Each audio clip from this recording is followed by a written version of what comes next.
Got the new earwig standing there on sweet cars. He got the smart paper from the glossy Queen magazine upon the nail. Got the flashlight with soap next to the bucket for getting all the bacteriums off. It just like home. All the top comforts, including the calendar from the Wilbrams and Glazing Co. Ltd. with their last of last across the treaties on account of Enoch being a goddamn savages. England's loss gonna be Uganda's gain, is the way I'm looking at it.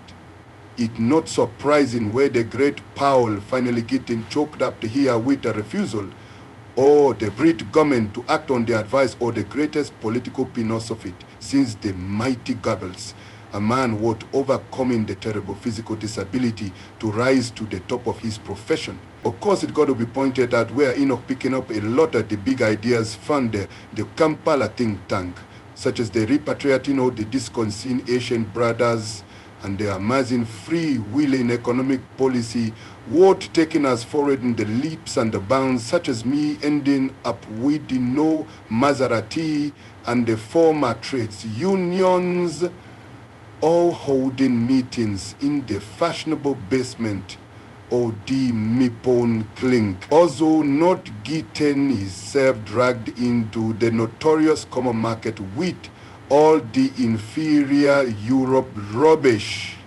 Enoch still dreaming the dream of empire, and I going along with that in spades. Still, even though he nicking a lot of the top ideas, it's still taking the courage to put them across to the populace, not to mention where the only ladies shoving the dog turds through the letterbox in the small hours. And it's entirely appropriate where Uganda extending the hand of friendship in the time of need. Enoch gonna be the first English political refugee from prosecution. He didn't know Alexander Thing gonna settle down in the West Wing or Towers and write his Guli archipelago, all about being on the wrong end or the Stalinist heath. What Enoch already diagnosing as round the twist. We gonna see to it he left alone to do the thinking and the musing and the formula DN or the new visions until he ready to answer the call, the gasping Brits and coming back like the king across the water, the balmy Prince Charlie lying in the arms of the voluptuous Ramsay MacDonald returning after exile to the suffering people what finally see the error of the ways, also giving him a top job in the cabinet until he ready for the departing. Gonna add a lot of class to the Uganda government having the token whitey on the staff. Olnirere gonna be going dark green where they envy. Nobody in Mid-Africa got a genuine honk on the parole.